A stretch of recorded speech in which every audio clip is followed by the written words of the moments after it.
So this container right now is really hot. Woo! So hot I can't really hold on to the bottom. The top's not quite so hot. But in this container is dissolved a whole bunch of this. What is it? And if you look long enough on YouTube, you will find people who do various things with this, like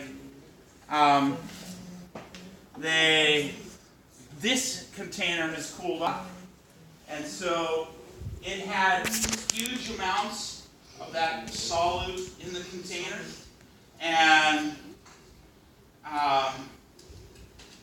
then we let it cool off, but it stays super saturated.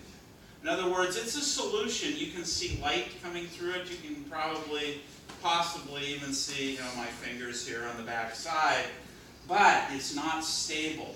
So if you take something like this pencil and you go, Shazam, and you do that, the whole thing will freeze just before your eyes.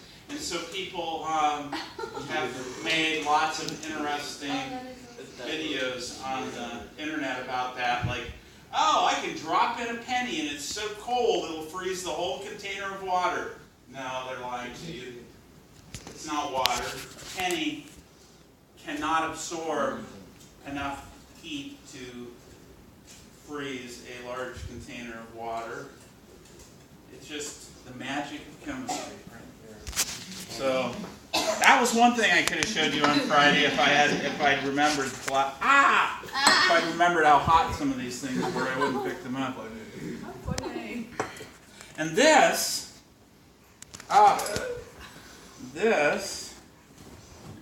container. So that's what we're doing in chemistry right now, studying solutions. And there's a magnet in the bottom here, a little white thing. It looks like I would say it looks like a piece of chalk, but how many of you have ever seen a piece of chalk? Less than half of you have seen a piece of chalk.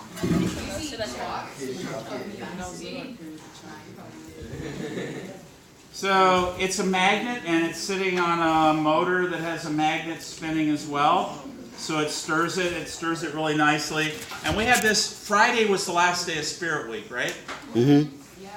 Friday was the last day of Spirit Week. And so I have this solution here that I often call the magnet's having a little bit of problems for some reason this morning. I often call this the purple and gold. Yeah, my magnetic stirrer is not behaving as it should, and I'm not sure why. Okay, so we're studying solutions and all things about concentrations, and I'm just changing the concentration of hydrogen and hydroxide ions by adding a little bit of this. And so this is always a lot of fun to change the color of big containers of solution. What color is that? Purple. Purple. Dark purple. Purple, and what color was it to start with?